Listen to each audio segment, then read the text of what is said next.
Assalamu alaikum wa rahmatullahi wa barakatuh.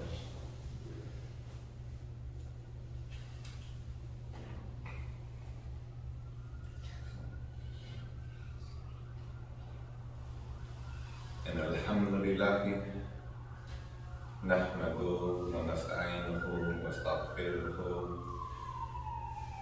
ونعوذ بالله من شرور أنفسنا من يهده الله فلا مضل له ومن يضلل فلا هادي له وأشهد أن لا إله إلا الله وحده لا شريك له وأشهد أن محمدا عبده ورسوله صلى الله عليه وسلم أما بعد.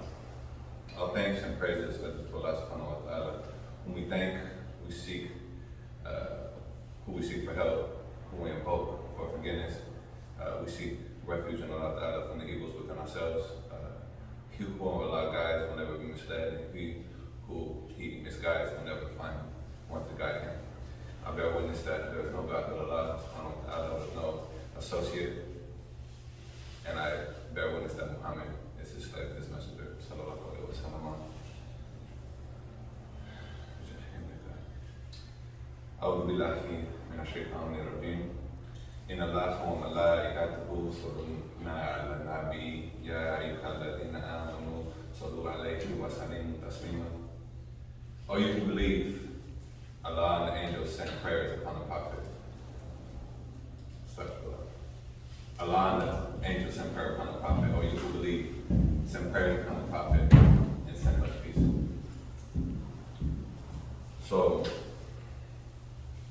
being that we are in the blessed month of Rabiul Awwal, right? So we're in the blessed month where the Prophet sallallahu alaihi wasallam was born, and we return back to his beloved subhanahu wa ta'ala.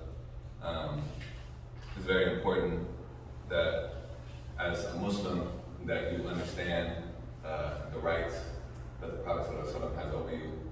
It's important that you understand what you're obligated to do towards the Prophet sallallahu alaihi wasallam, as Allah ta'ala just mentioned, as he stated in the ayah that I just recited from the Quran, which was in Surah As-Sad, I believe it's the 33rd chapter of the Quran, ayah I think 56. And the best way to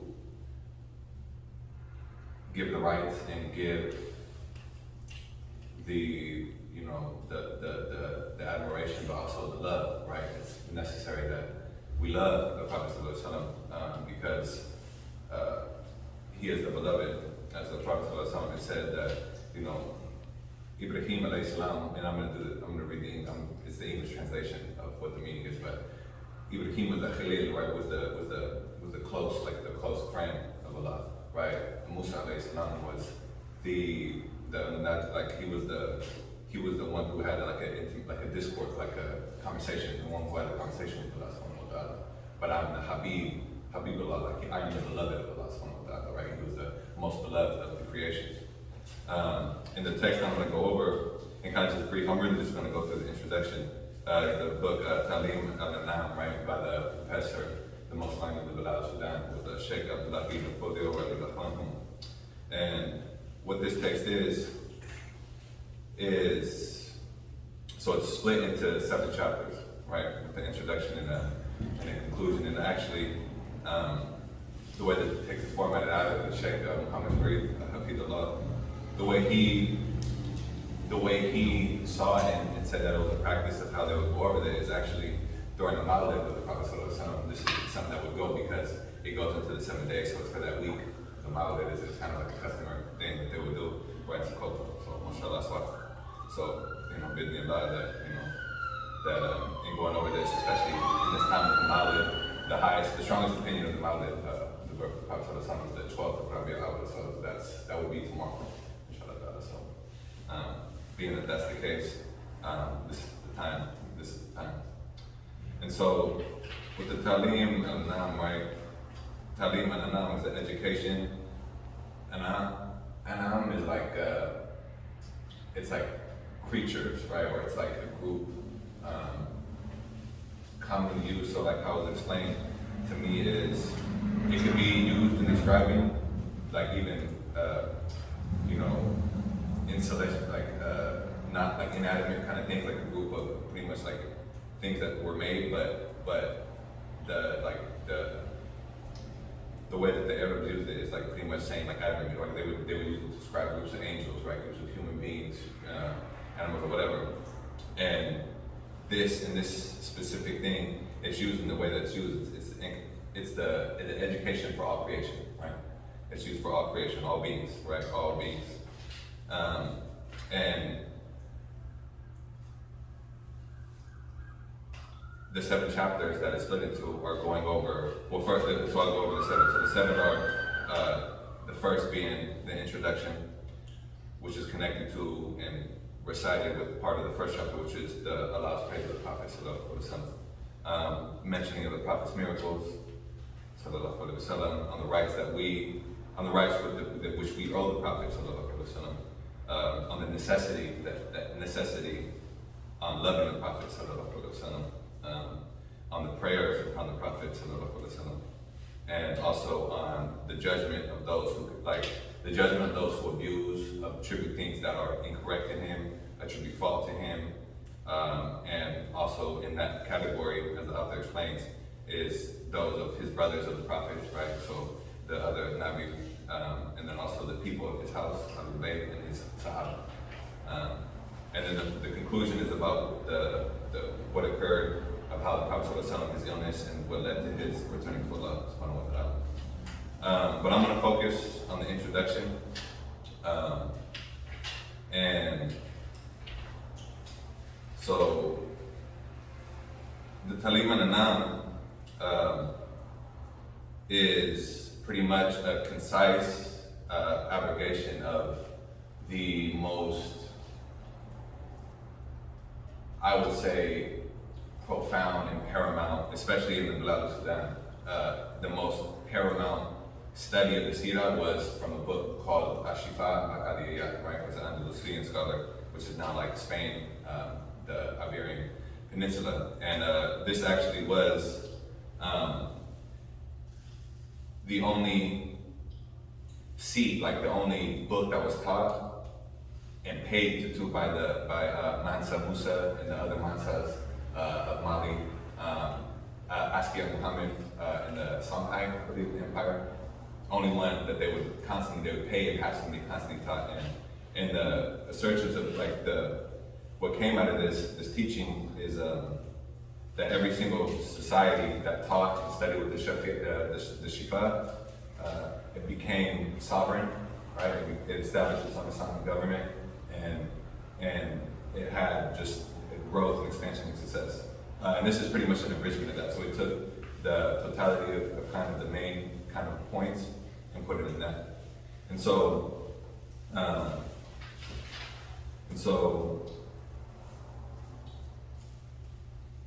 go and read the introduction. So the introduction is so first the author says, in the name of Allah subhanahu wa ta'ala, the beneficent and merciful, peace and blessings upon Allah and be upon the noble Prophet sallallahu alaihi wasallam. All praise are due to Allah, the Lord of all the worlds. Peace and blessings be upon the master of the messengers and upon his family and companions, all of them. This is the book, The Education of Mankind, Talim al-Anam, regarding Allah's great estimation for our Prophet. So the introduction starts off on the Prophet being the first creature which Allah Ta'ala created.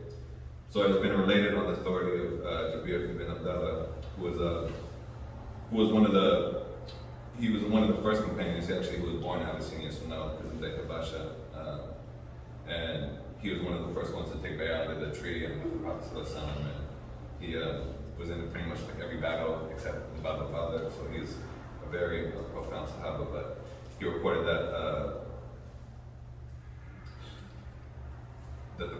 that he asked the Prophet about the first thing which Allah Ta'ala created. And he said the first thing which Allah Ta'ala created was the nur of your Prophet, O Jabir. Then he created from it every excellent thing. And then he created everything. So, Allah Ta'ala says in the Quran that he was alone, wahid, right? He was one in his oneness. and he wanted to be known, so he created creation, right? And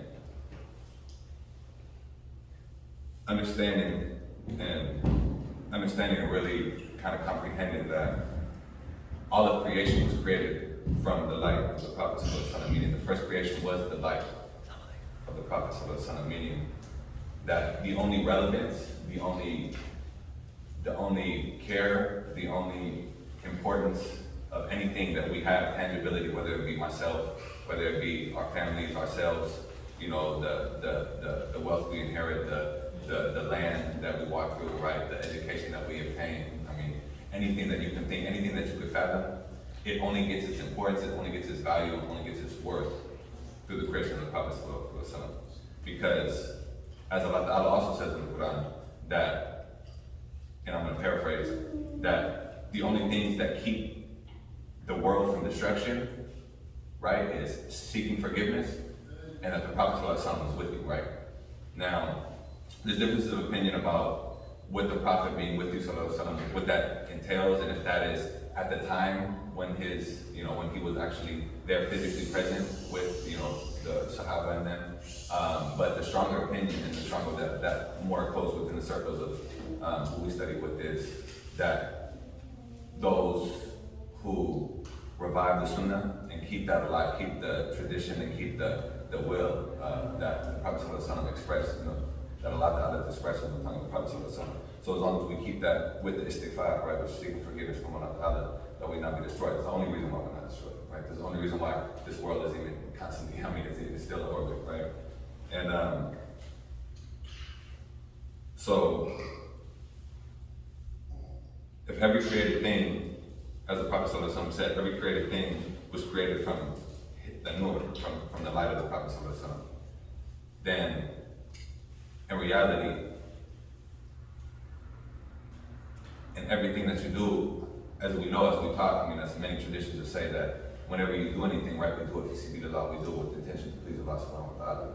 And understanding that the nur, that every created thing was made from the nur of the Prophet ﷺ means that if you see that and understand that and kind of utilize that in everything, and this is obviously with the, you know, with the basis that, you know, you're doing things that halal, but in the premise of doing everything with knowing that it's made and it was made from the nur of the Prophet ﷺ, and that the Prophet is the most beloved of Allah subhanahu wa ta'ala. The only way to reach Allah subhanahu wa ta'ala and to earn his love is to do things in the love of the Prophet ﷺ. This is it, right? The Prophet ﷺ says he's the Shufa'ah, right? He's the intercessor, the one that will intercess for us on the day of judgment. So, without the Prophet ﷺ, without understanding and giving the rights and that's due, and the seemingly mundane aspects of life, there really is, I mean, that's where the baraka is, that's where the success is with. I mean, as I stated before, when they would kind of, the society, the civilization that would study the Shifa and the healing, which is the book about pretty much what this summarized version is a more expanded, the classic by Qadi Iyad, rahimahullah, that this is what allows societies, like Islamic societies, to become self-sustained, to become sovereign. And then you think about a place like Andalusia, right? And this is in Europe, right? This is Spain. This is, you know, a hot spot for the Crusades and you know, the amount of, you know, when we think of Spain today, and it's like it's so far, and so gone. I mean, most Hispanics don't even understand, don't even know the history of. And there were the dynasty with 47 kings within 800 years, and I mean it's a long-standing thing. But to think of something like that now, you know, I mean, it shows that the state we're in, because we would see something like that. It's like, wow, there's like no way something like that could happen right now. But it wasn't any different then as it is now, right? What's missing is this love and this understanding of Allah's love for the Prophet ﷺ, and the utilization of, you know, doing just day-to-day things, and understanding that the Sunnah which isn't just the sunnah is constantly like, it's seemingly like things like, oh, well, wearing, white Jumuah, these are all the barakah and all of this. But the sunnah is really, it's an eternal thing. I mean, the whole Fudiyawa, tariqa, like the whole art, the whole concept and the whole kind of end goal of any kind of spiritual path, right, should be in a way to annihilate yourself and these kind of selfish desires. This, how I like this thing that we just love. We just cling to this world, and cling to all these things, but we forget, that everything was created by Allah to worship Him, and the thing that He created, the being, the entity that He created and made everything from, is the Prophet ﷺ. So the Sunnah isn't just this kind of surface level, growing your beard and wearing your, you're wearing your pants above your ankles and, and just going about life. No, it's understanding the value of things, and all value of anything comes within the value of the Prophet ﷺ. Allahumma اغفرنا ويرحمنا.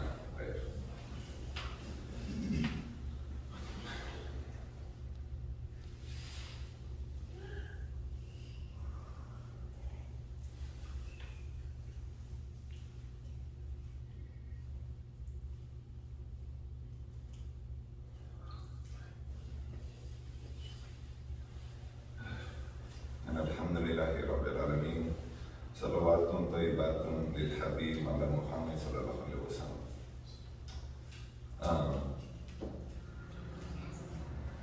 So to go on to this introduction, so after the part where I left off, the author, it was in the hadith that the author quoted. It says, at the time he created my life, he established it in the station of the Abbas Army. The Maqam al-Qurb, right? Maqam al-Qurb, like the station of nearness for 12,000 years. Then he made my light into 4 parts. He then created the throne from one part, with the arsh, the footstool, the kursi from one part, the supporters of the throne, hamalat al-arsh, like the malaika, the angels that support it, and the supporters of the footstool, hamalat al-kursi, right, from a part. So,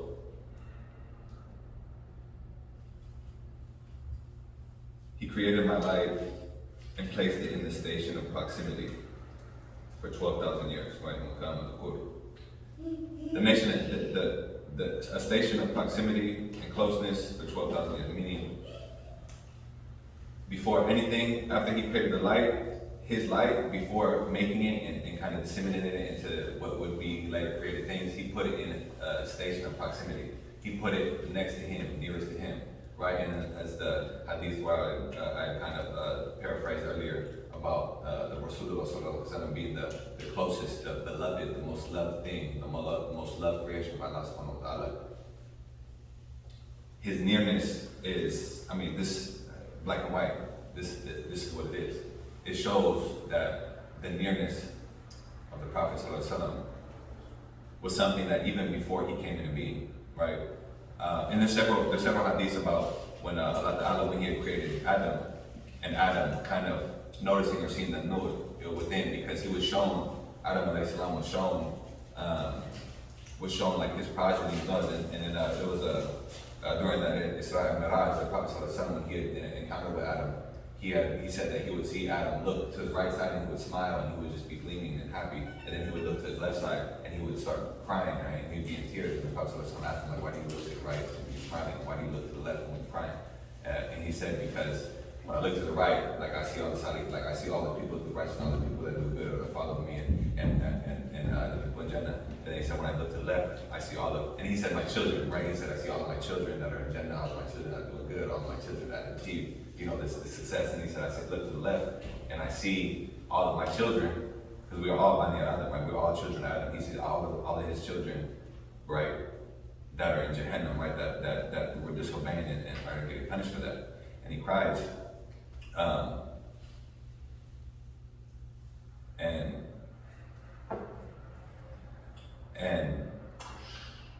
And many others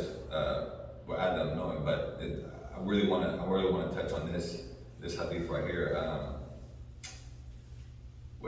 So it's related in Al-Hakim by Sheikh Al-Hakim in his Mustadrak, and then Imam Bayhaqi in the Layal al-Nubuwah, right, the proof of the prophethood. Sheikh Tabarani in his Kathir, Abu Naim in his Hilya, and Ibn Askari in Tariq Damisha, that Sayyidi Amir al-Mu'mineen, Umar al-Khattab,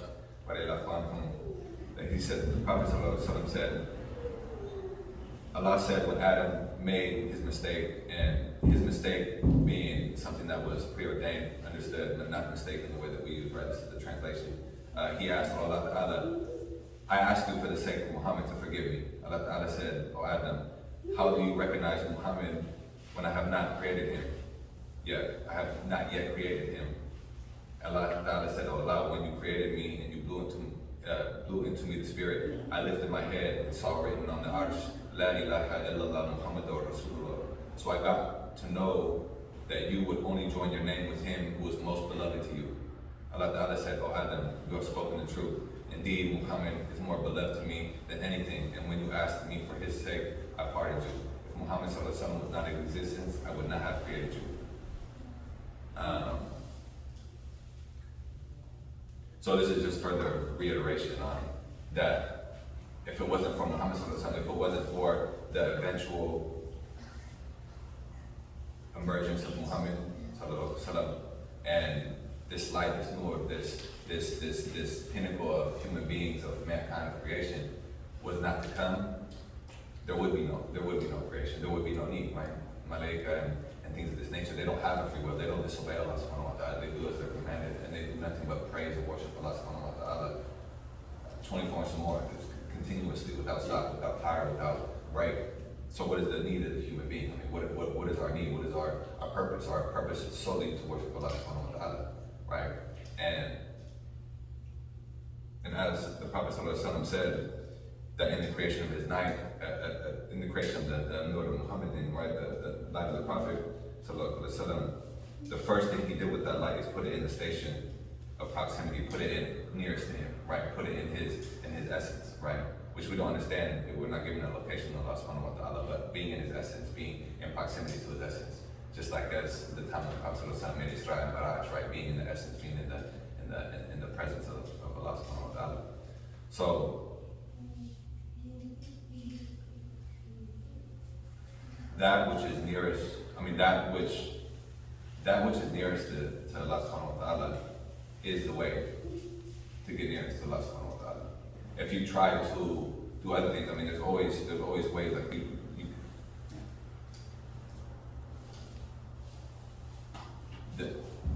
in understanding the rights and giving the rights, but also for just genuine love for the Prophet sallallahu alaihi wasallam it's the epitome of drawing near to Allah subhanahu wa ta'ala. And so, to kind of wrap things up, to kind of summarize and do what I'm saying.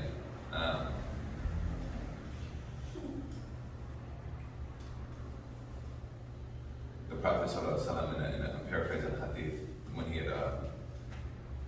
he explained to his Sahaba that none of you will be true believers until I am dearer to him than his own family, the wealth he accumulates, and so forth and so forth.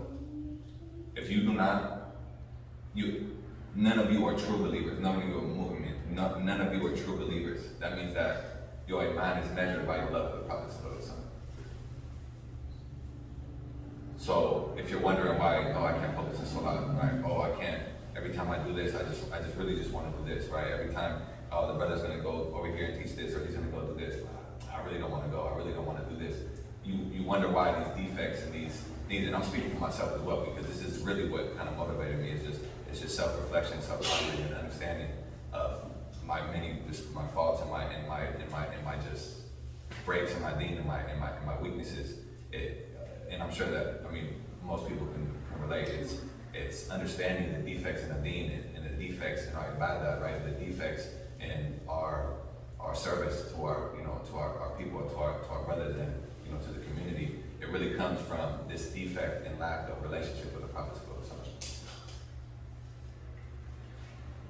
So before any kind of elevation, before any kind of growth, before any kind of success, you have to mend that relationship with the Prophet, right? And so anything I said from me that was incorrect, it was for myself, it was for my nafs, it was from my own understanding, which I mean, I'm not convinced, but anything that I said that resonated with you, anything that was true, it was from Allah subhanahu wa ta'ala.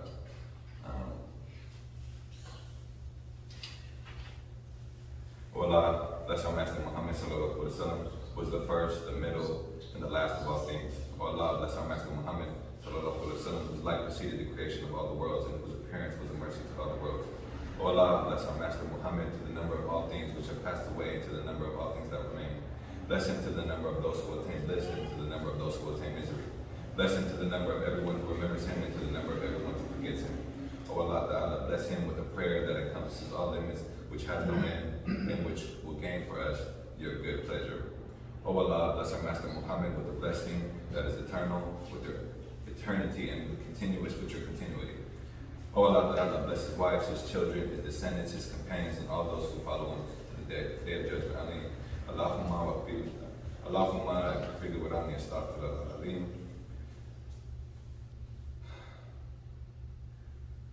Allahumma wafiqna li ittiba'i sunnati nabiyyika Muhammadin sallallahu alaihi wasallam bijahi indaka.